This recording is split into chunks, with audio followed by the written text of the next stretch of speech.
Olá pessoal, muito bem-vindos a mais uma videoaula e hoje nós vamos iniciar uma sequência de aulas que vão tratar especificamente da ação penal. Então vejam só, nós já estudamos aqui o início da persecução penal, tá? No procedimento que nós temos como principal adotado no Brasil, que é o procedimento do inquérito policial. Então vejam só, a investigação preliminar no Brasil, que não tem só o inquérito policial, mas o tem como via de regra, ela é voltada, como nós já vimos, para a reunião de uma série de elementos probatórios e elementos de informação que vão buscar subsidiar o Ministério Público ou o querelante para buscar o início da ação penal por via da ação penal. Então vejam só, constrói-se e reúne-se um conjunto probatório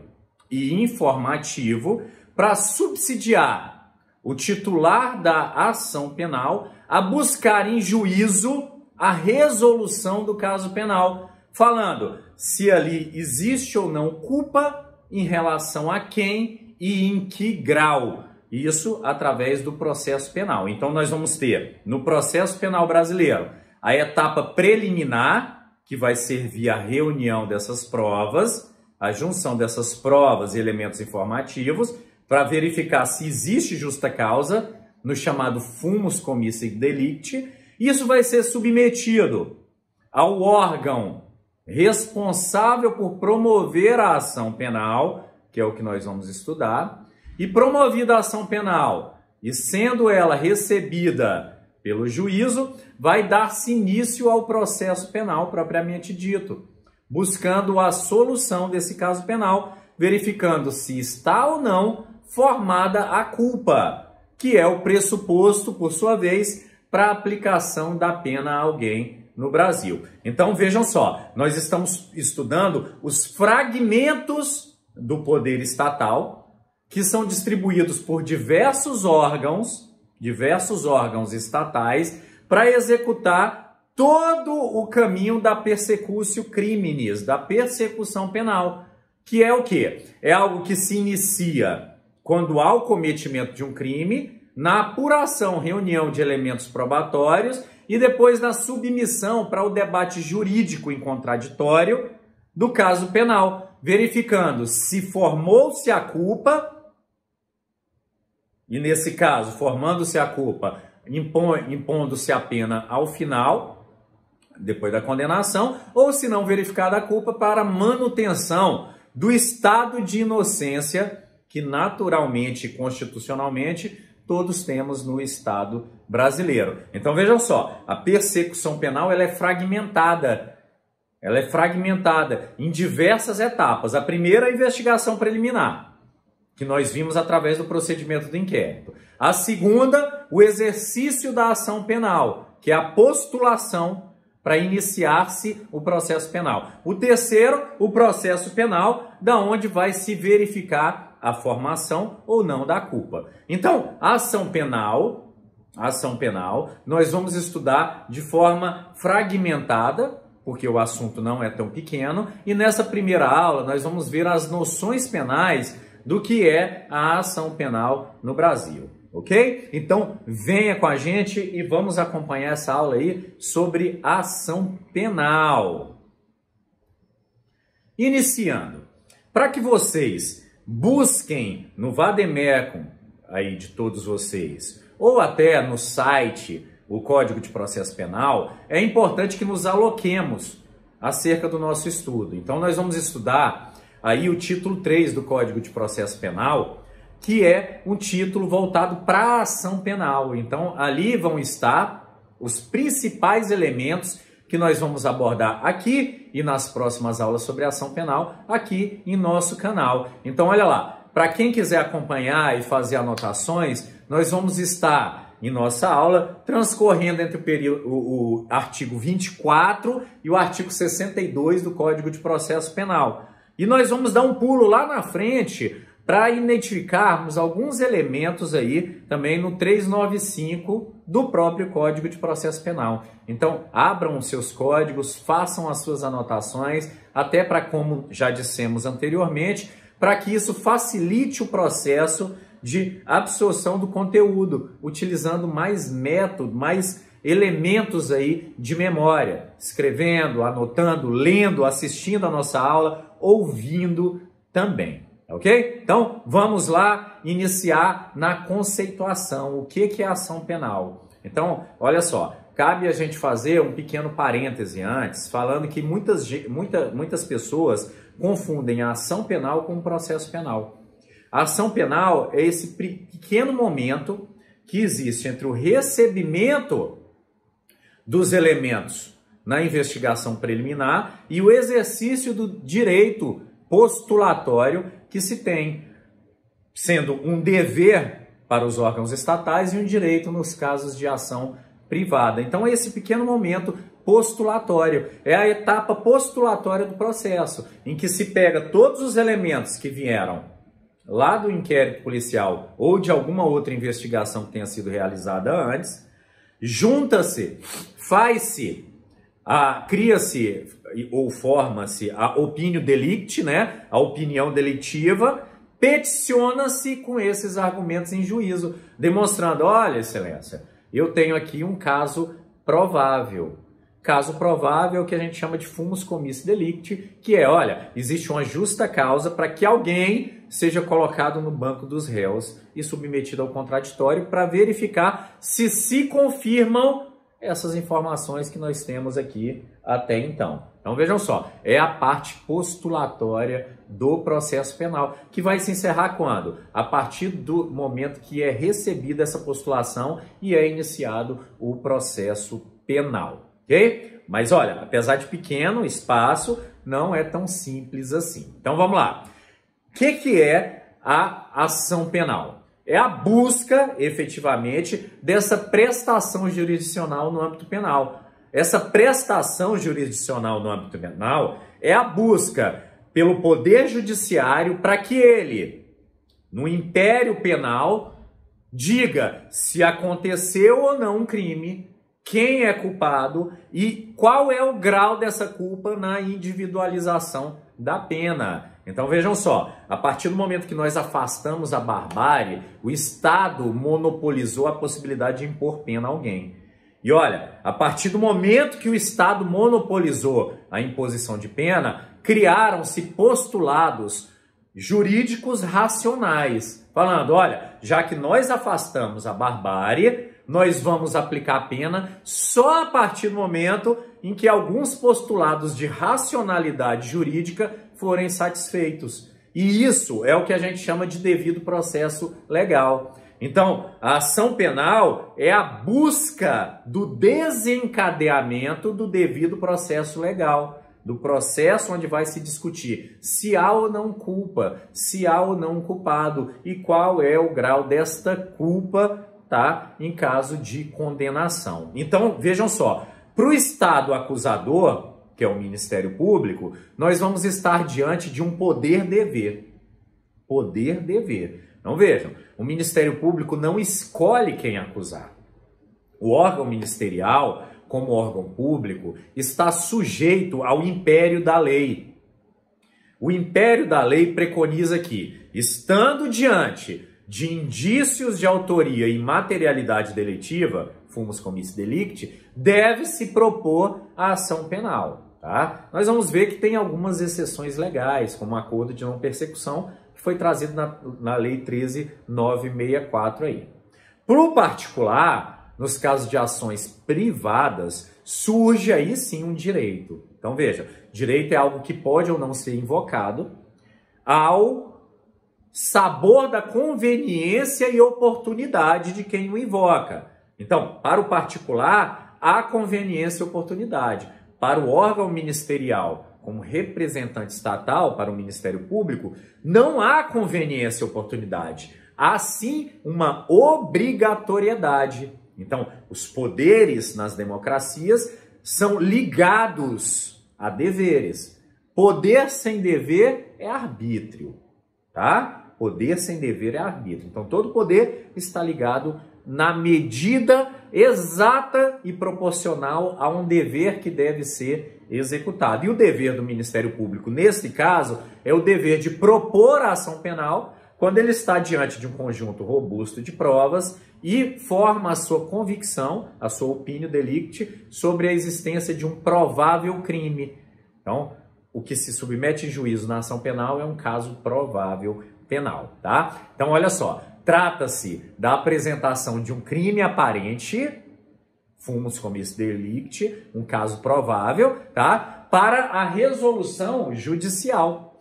Porque só quem diz se um crime aconteceu ou não é o Poder Judiciário.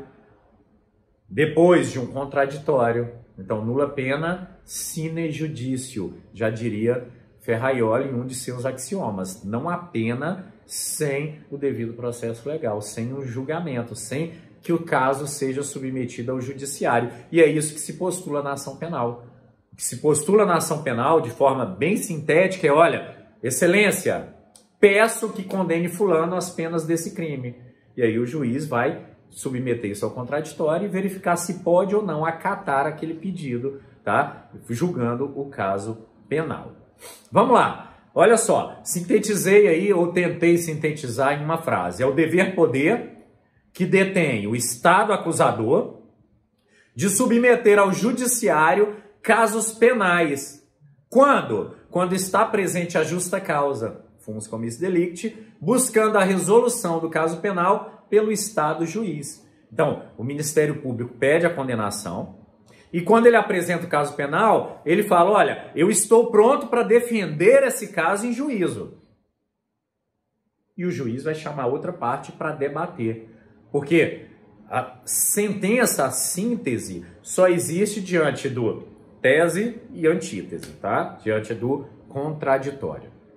No caso do querelante, eu coloquei ali embaixo, tá? Trata-se de um direito. Segundo os axiomas aí garantistas de Luiz de Ferraioli, nós temos aqui que, primeiro, nulla accusatione sine probatione. Então, não há acusação sem prova. E olha a importância lá da investigação preliminar e do inquérito. O inquérito vai reunir provas. As provas vão consubstanciar a opinião delitiva formada pelo Ministério Público. Então, para que o Ministério Público apresente a ação penal, essas argumentações que vão estar elencadas na inicial acusatória devem estar lastreadas no conjunto probatório informativo que foi construído lá atrás. Então vejam que importante. A polícia, as polícias civis e federal, elas têm um papel essencial. Construir o conjunto probatório informativo, né? Construir o caso penal que o Ministério Público vai defender em juízo. Então, o caso penal é construído na investigação. Se o Ministério Público vê que essa construção está sólida, ele vai formular a acusação baseada nelas e vai defendê-la em juízo. Então, vejam como os papéis, eles não se sobrepõem, mas sim se complementam. Então, uma boa investigação que reúne bons elementos probatórios e informativos possibilita ao Ministério Público uma boa defesa em juízo. E a boa defesa em juízo, a boa argumentação jurídico e lógica, fundamentada em boas provas, possibilitam a resolução correta do caso penal, que pode ser uma condenação ou uma absolvição. Axiologicamente, os dois têm o mesmo valor no direito processual brasileiro. Então, vamos lá. Para ter uma acusação, tem que se ter provas que vão fundamentar essa acusação. Nullum judicium sine accusatione. Então, olha o papel importantíssimo da ação penal. A ação penal é a mola propulsora do processo penal. Vejam só, em um sistema acusatório, o juiz nunca vai iniciar um processo de ofício. Então, a mola propulsora, a mola que desencadeia o processo penal é a ação penal. É o exercício do direito de ação penal. Olha só, que para o órgão ministerial trata-se de um dever. Então, é o desencadeador. Sem acusação não há processo. Vejam que importante. Olha como vão se concatenando os atos processuais. Sem provas não há acusação. Sem acusação não há o processo penal. E olha só, nula culpa sine judicio. Olha que importante. Não há culpa sem o processo penal. Só é possível a imposição de pena através do processo. Então aqui, com esses 3 axiomas de Ferraioli, não são os únicos, tá? Nós fechamos a cadeia persecutória. Vejam que importante. Sem provas não há acusação. Sem acusação não há processo. E sem processo não há culpa. E não havendo culpa, por óbvio, não há possibilidade de imposição de pena. Então vejam a concatenação dos atos. E aqui no centro dele está o que liga a coleta de provas ao desencadeamento do processo, que é o direito de ação, que é a busca da prestação jurisdicional em estados onde, por conta do monopólio estatal das punições, só é possível aplicar a pena através do devido processo legal. Vamos lá. O dever poder de ação, então, ele é desencadeado quando o Estado acusador está diante de um fato penal em aparência. Então vejam, Ministério Público, ao receber a investigação preliminar, ele verifica se está diante de um fato delituoso em aparência. E vejam só, a aparência pode ser maior ou menor, o fumus commissi delicti. Então, o primeiro convencimento para que se desencadeie uma ação penal tem que ser do órgão ministerial. O promotor, ao receber a investigação do delegado de polícia, ele verifica se está convencido de que ali possa ter um fato delituoso, possa ter probabilidade. Estando convencido disso, ele submete em juízo para quê? Para o juiz, desencadeando a ação penal, o promotor faça a defesa do pedido condenatório no contraditório judicial, tá? Então, olha só, o delegado faz uma primeira análise e reunião dos fatos, indicia, manda para o Ministério Público que faz uma segunda avaliação. E a avaliação do Ministério Público vai ser a avaliação essencial para o desencadeamento ou não da ação penal. Porque, como vimos, só há o desencadeamento da ação penal quando há o exercício do direito de ação através da acusação. Tá? Análise ministerial da investigação. Então vejam, chegado o inquérito policial para o promotor de justiça, ele vai verificar e vai ter diante de si algumas possibilidades. Isso aqui é importante, pessoal, porque é isso aqui que nós vamos estudar no decurso das próximas aulas e dos nossos próximos módulos de ação penal. Vejam só, o que o promotor vai poder fazer é, primeiro, promover a denúncia, que é o exercício do direito da ação penal, que é o que nós estamos vendo aqui. Segundo, ele vai possibilitar promover o arquivamento. Nós já estudamos essa temática. Quem não está lembrado, vale a pena procurar em nossos vídeos do nosso canal e dar uma estudada. Ele vai poder propor o acordo de não persecução. E aqui é importantíssimo, porque essa temática foi inaugurada em janeiro desse ano, através da Lei 13.964 de 2019, a Lei Anticrime. Então, o acordo de não persecução lá do artigo 28A do nosso CPP. Nós vamos ter um módulo só para estudar o acordo de não persecução penal, tá? Então, nós vamos ter esse módulo também. Ou o promotor vai poder devolver os autos para que sejam feitas novas diligências quando ele não estiver convencido que aquele é um caso robusto para que ele apresente em juízo. Então, vejam, uma das possibilidades que estão disponíveis ao promotor de justiça quando ele recebe aquele conjunto de provas reunidos na investigação preliminar é o exercício da ação penal. Uma das, mas ele tem também outras possibilidades, com mais uma tendo sido inaugurada aqui, tá? Então vamos ver o exercício da ação penal nos casos dos crimes de iniciativa pública, tá, gente? nós vamos estudar os crimes de ação de iniciativa privada em outro módulo também. Como vocês estão vendo, e eu já falei lá no começo, o estudo da ação penal, essa temática, é um estudo fragmentado, até porque a gente não quer ter um vídeo extremamente grande e cansativo para vocês, tá? Então vamos lá, o exercício da ação penal. Legitimidade. Vejam só, os crimes de ação pública,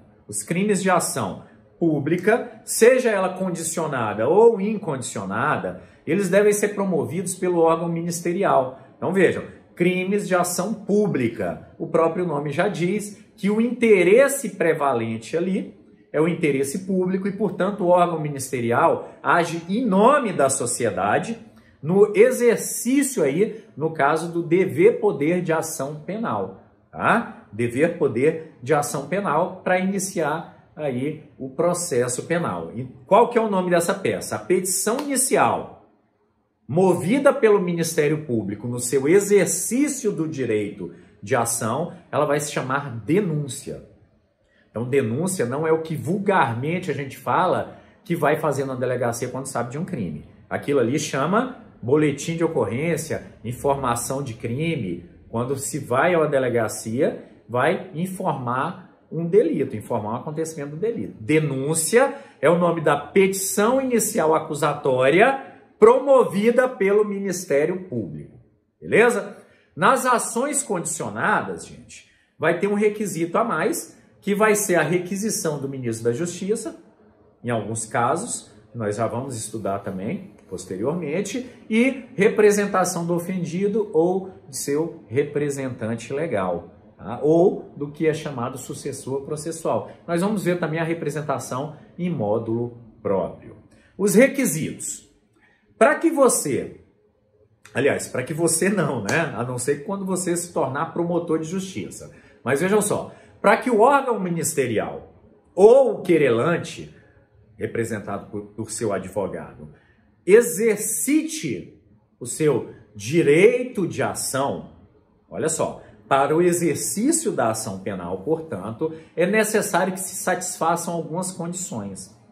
Significa dizer que quando é peticionado um pedido condenatório, seja por um órgão ministerial através da denúncia, seja pelo querelante através da queixa-crime, o juiz vai analisar se estão atendidas as condições da ação.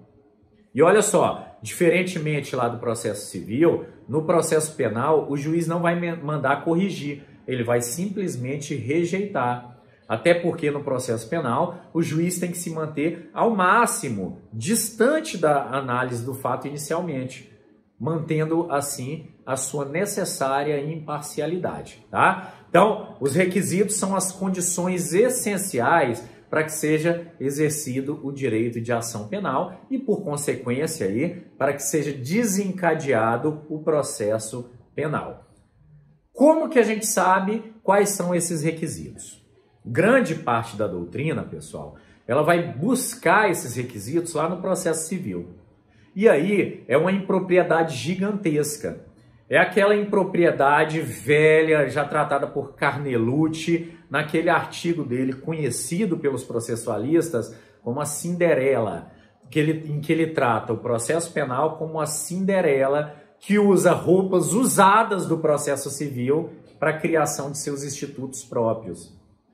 E é necessário aqui, me filio ao que constantemente e por mais tempo fala professor Auri Lopes Júnior e falam diversos outros, tá?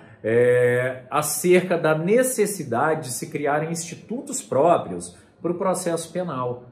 Nós não podemos ficar buscando a analogia com um direito que tem características extremamente diferentes das características do processo penal, como é o caso do processo civil, tá? Não podemos ficar usando as vestes, as roupas usadas do processo civil para o processo penal, tá? Então, o que nós tentamos fazer aqui? Nós tentamos dar uma realinhada, como vários professores já fazem. O professor Nicoliti faz isso, o professor Eugênio Pacelli também faz isso, o professor Auri Lopes Júnior e diversos outros fazem da mesma forma. Então, olha só, Nelson Miranda Coutinho. Então, diversos professores aí já vêm fazendo essa reestruturação, essa busca de desenhar as condições próprias do processo penal. Então, vamos lá. Olha só, para que a gente consiga fazer essa análise, a gente tem que dar um salto e ir lá no artigo 395 do Código de Processo Penal. O artigo 395 é o artigo que é aplicado para os processos comuns e subsidiariamente para todo o processo brasileiro, em que o juiz analisa os casos em que ele vai rejeitar uma inicial acusatória. Então veja a importância. A contrário senso, nós conseguimos identificar ali, então, o que é necessário para que ele receba e desencadeie, portanto, o processo penal. Então, lá no artigo 395 vão estar os requisitos negativos. Os requisitos que no 395 vão ensejar a rejeição da inicial acusatória. Então, através deles, nós vamos tentar trazer aqui os requisitos que nós temos que ter atendidos. O primeiro deles é a inépcia da acusação. A inépcia da acusação vai fazer com que o juiz rejeite a inicial acusatória. E o que é inépcia? É exatamente o que o nome diz, é a falta de aptidão que uma petição inicial tem para que se desencadeie uma ação penal. É a ausência de critérios mínimos essenciais à petição inicial acusatória. Então, quando o juiz rejeita por ocasião da inépcia da inicial e fundamenta nesse sentido, é porque faltam alguns elementos mínimos. E olha só, os elementos mínimos são muito simples e são apenas dois. Primeiro, a exposição, a narrativa de um fato que se adeque a um tipo penal incriminador. Então vejam, o juiz, quando vai receber uma inicial, ele não faz uma análise de cognição aprofundada. Ele faz uma análise superficial para ver que se de fato o que está sendo narrado na inicial acusatória, que claro, tem que ser consubstanciado em provas, tem adequação a algum tipo penal. Então, por exemplo, se o promotor narra na inicial acusatória que o acusado foi pego, surpreendido com a grande quantidade de drogas que ele transportava em seu veículo. Vejam só, o juiz não está falando já que há uma condenação, mas olha, ele verifica que a narrativa, ela se enquadra a um artigo que é um tipo penal incriminador. E é isso. A narrativa tem que se enquadrar a um tipo penal incriminador, senão há uma rejeição de plano da inicial acusatória. Então, se na narrativa, por exemplo, viesse, olha, fulano de tal deu um cheque a prazo para a compra de um veículo. Deu vários cheques. Um dos cheques, no momento da sua apuração, 2 ou 3 meses depois, na data prevista, não tinha fundos. Por isso, peço a condenação por estelionato. O juiz vai ler e vai falar, olha, cheque dado a prazo não constitui-se estelionato. Então, há uma inépcia, não tem a narração de um fato que seja típico ou que se adeque a um tipo penal. Então, rejeito a inicial. Segundo ponto, a individualização das acusações e dos acusados. Isso é importantíssimo, tá? Tem que se individualizar as condutas e as imputações também. Tá? Não se pode fazer uma acusação genérica. Então, em um concurso eventual de pessoas, por exemplo, não pode se imputar tudo a todos, sem fazer demonstrações mínimas, sempre lastreadas em provas, por óbvio, tá? De condutas individualizáveis, tá? Então, vejam só, nós podemos ter a deficiência da narrativa, uma narrativa que o juiz não vislumbre um crime, e alguns vão chamar isso aí de criptoimputação. Quer dizer, o que se imputa a alguém está escondido, cripta vem disso aí, de escondido, né? Que é a deficiência dessa formulação, dessa narrativa, dessa argumentação, porque a petição inicial é uma argumentação fático-jurídica que busca convencer o juiz da existência de justa causa para início da ação penal. Quando há uma criptoimputação, o juiz vai ler e não vai entender como que aquilo se adequa a um crime. Não vai entender como se adequa a um tipo penal incriminador, tá? Não vai ser possível também a acusação genérica, tá? Vários delitos imputados a vários agentes sem individualização. Então, um grupo planejou um assalto a banco. E aí fala, ó, peço a condenação de todos por furto. Não, mas peraí, qual que é a participação de cada um? Isso tem que estar narrado, então não se pode fazer uma acusação genérica, tá? O que se pode é a acusação geral, que é uma mesma imputação a várias pessoas, sem problema algum, né? Sem problema algum. Então, várias pessoas que participaram efetivamente para um delito, e aí, pela nossa teoria monista, todos vão responder de acordo com sua culpabilidade, mas isso tem que estar demonstrado nos autos. O que mais que é necessário acerca aí da aptidão da acusação? Nos crimes culposos, tem que se explicitar qual que é a modalidade da culpa. Imperícia, imprudência, negligência, qual é a modalidade da culpa? É essencial que se explicite, até para que a narrativa explique e o juiz consiga perceber, vejam só, em cognição superficial, que há aparência de uma imperícia, que há aparência de uma imprudência ou que há aparência de uma negligência. O que não pode é só falar, ó, um crime culposo cometido. Não, peraí. Culposo de que forma? Em qual modalidade? Isso vai ter que ser narrado também, tá? Frisando aqui, nunca é demais falar, a avaliação do juiz no momento da inicial acusatória é uma cognição horizontal. Ele não aprofunda na causa.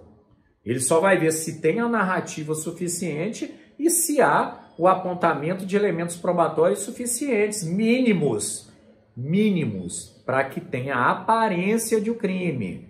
A aparência, a certeza depois do contraditório apenas, tá? Gente, vou fazer um último parêntese que vocês me perdoem, esqueci de fazer antes. Na lei 3964, lei anticrime, foi criado também, nos artigos 3A a 3F, a figura do juiz das garantias. Está suspenso por um liminar do ministro Fux. Se não o tivesse, vejam só, o recebimento, a rejeição da inicial, enfim, a análise do exercício do direito da ação penal seria feita completamente pelo juiz das garantias. Percebam? Então, caso esses dispositivos venham a ser considerados constitucionais, o que eu particularmente acho que são, e venham a ser aplicados, toda essa avaliação da inicial acusatória vai ser feita pelo juiz das garantias. E olha a importância disso. Isso vai permitir que o juiz da instrução e julgamento, após receber o caso já iniciado, ele tenha a completa ignorância acerca do caso e ele não tenha maculado a sua cognição. Então, olha a importância disso. Quando o juiz, no sistema atual, ele analisa a inicial acusatória, ele está vendo uma versão só, a versão de quem acusa.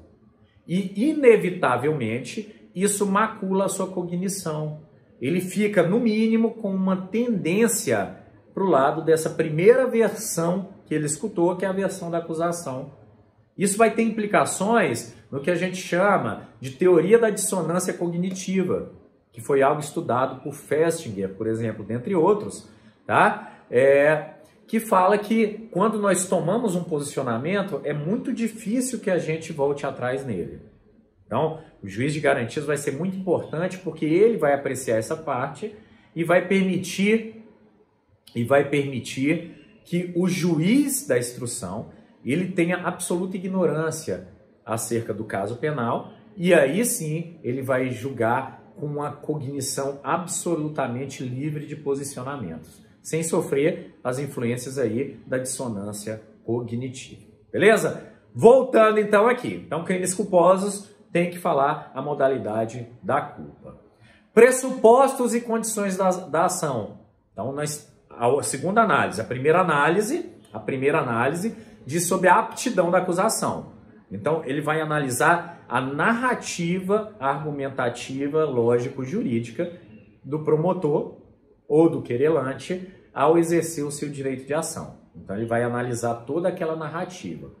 O segundo são elementos, tá? São elementos técnicos, olha só. Elementos técnicos são categorias lógico-jurídicas, internas e externas, sem as quais não se consegue formar a relação jurídico-processual. Então, a primeira tem a ver com os argumentos e com o crime. A segunda tem relação com a lógica jurídica processual, tá? Quais são elas? Quanto ao acusador, é saber se há legitimidade de propositura da ação. É a legitimidade ad causam, a legitimidade ativa ad causam. Então, ações públicas, quem tem a legitimidade via de regra é o promotor de justiça. Então, ações públicas, quem tem legitimidade é o promotor. Nós vamos ver que existe uma modalidade, que é a ação privada subsidiária da pública, quando há uma inércia do Ministério Público. Nós vamos estudar isso na próxima aula, tá? Mas a regra é ação pública por meio de denúncia promovida pelo promotor. Ação privada por meio de queixa-crime promovida pelo querelante. Essa é a regra, tá? Então, é a primeira análise quanto ao acusador. A legitimidade ad causam ativa. A segunda análise, a legitimidade ad causam passiva, sujeito passivo, o acusado, que vai se tornar réu em o juiz aceitando a inicial, ele também tem que ter legitimidade. Menores de 18 anos não tem, diplomatas também não tem, parlamentares para alguns crimes não tem também. Então, vai se analisar a legitimidade ad causam passiva também. Então, relativo às partes, vejam, são elementos lógicos jurídicos, sem os quais não é possível formar relação jurídico-processual. Claro, não é possível formar uma relação jurídico-processual processando-se o menor de 18 anos. Para isso, existe um processo penal próprio, processo penal de menores, previsto lá no ECA. Relativo ao objeto da ação, quanto à originalidade, é vedado o bis in idem processual. Então, olha só, é analisado se aquele caso já foi julgado, e se foi, não pode ter propositura de inovação, tá? Ou se já há um processo em andamento. Então, nós temos aí a coisa julgada e a litispendência, que são, inclusive, exceções que podem ser invocadas como meio de defesa indireta do processo, tá? Então, vejam só, originalidade da causa também é um dos elementos analisados como pressuposto e condição da ação. Quanto ao direito penal negocial, ou direito negocial penal também, quando o crime já foi objeto de acordo de não persecução, homologado e não foi descumprida as cláusulas. Então, vai impedir a possibilidade de propositura de uma ação penal. Por quê? Porque já hoje houve um negócio jurídico processual homologado por juiz entre acusador e acusado, que vai impedir a propositura desde que não sejam quebrados os termos desse acordo. Nós vamos estudar também o acordo de não persecução em uma aula própria para isso. Procuração na queixa-crime é uma condição especial. Quando se promove a queixa-crime em ação privada, tem que se ter juntado uma procuração com poderes especiais, que narre o fato delituoso e o querelado, a pessoa que vai ser processada também. Casos de extraterritorialidade, tem que ter a prova da entrada do agente no território nacional para que ele seja processado, porque é também uma condição de processamento previsto lá no Código Penal. Prévia autorização da Câmara dos Deputados, no caso de crimes praticados pelo presidente, vice-presidente e pelos ministros. Vejam, nós temos uma ação que está no Supremo,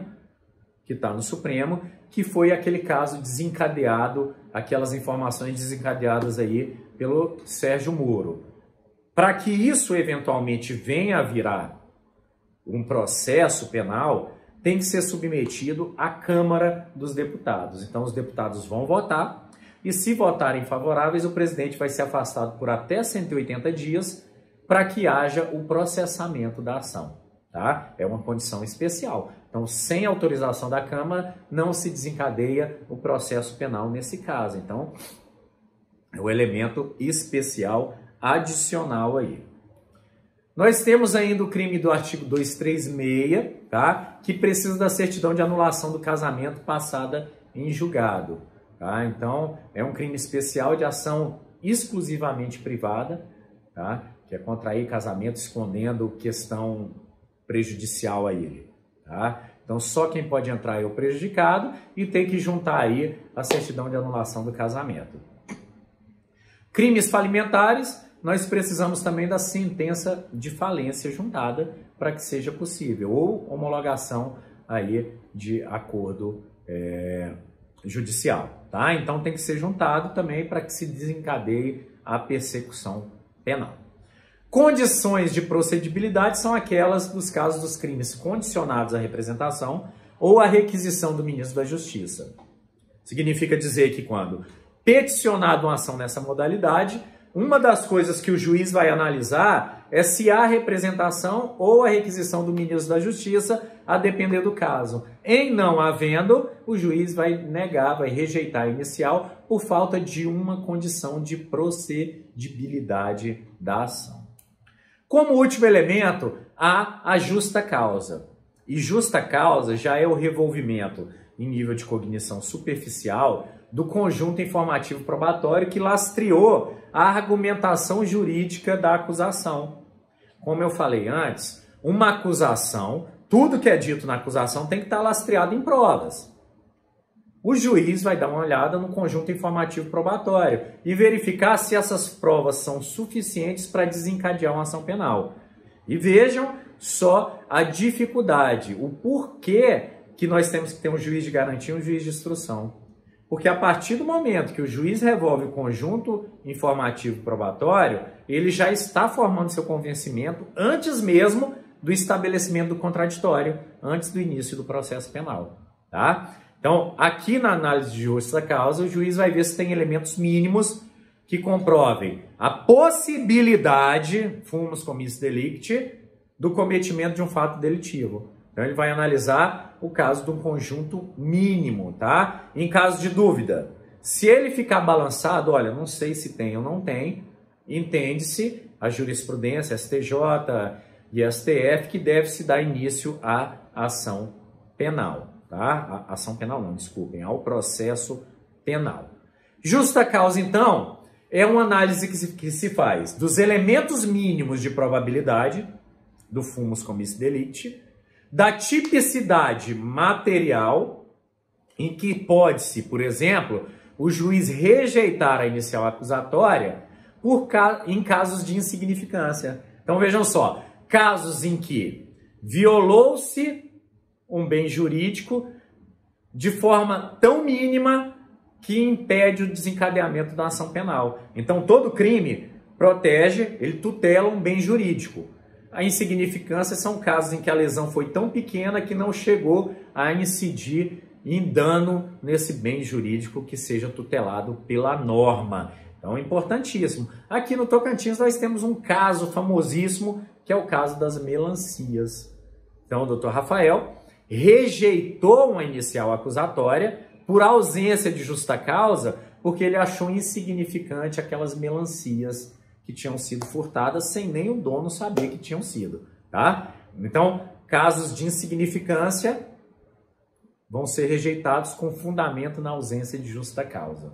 E vai verificar a tipicidade formal, tá? Que é a verificação se a narrativa incide em um crime. Apesar de que, particularmente, eu entenda que essa verificação seja lá na imputação, referida à imputação. Apesar que elas vão se misturar, viu, gente? Elas vão se misturar. A análise é uma análise conjunta, é uma análise da peça inicial. Beleza, pessoal? Então, olha só, para finalizar, vamos só dar uma olhada nos prazos que a gente tem. Os prazos para propositura da ação. E aí eu vou fazer mais um parêntese aqui. Os prazos para o Ministério Público propor a ação são prazos impróprios. Significa dizer que não há nenhuma consequência jurídico-processual. Quer dizer, o processo não vai ter nenhuma consequência, a não ser, nos casos de ação pública, a abertura de uma janela. Vejam só, a partir do momento que o Ministério Público não atende esses prazos, vai se abrir uma janela de possibilidade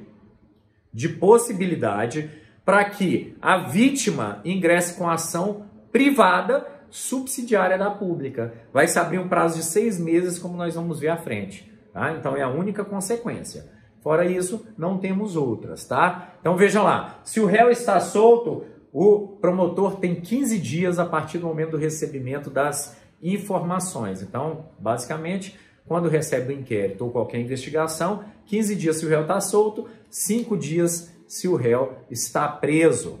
No caso da queixa-crime, o querelante tem 6 meses se estiver solto, 6 meses e 5 dias se estiver preso. E no caso da lei de drogas, 10 dias solto ou preso, e aí fica bem fácil. Então, lembrando, é um prazo impróprio, não gera consequência jurídico-processual, exceto criar uma legitimidade paralela para a propositura da ação privada subsidiária da pública, pessoal.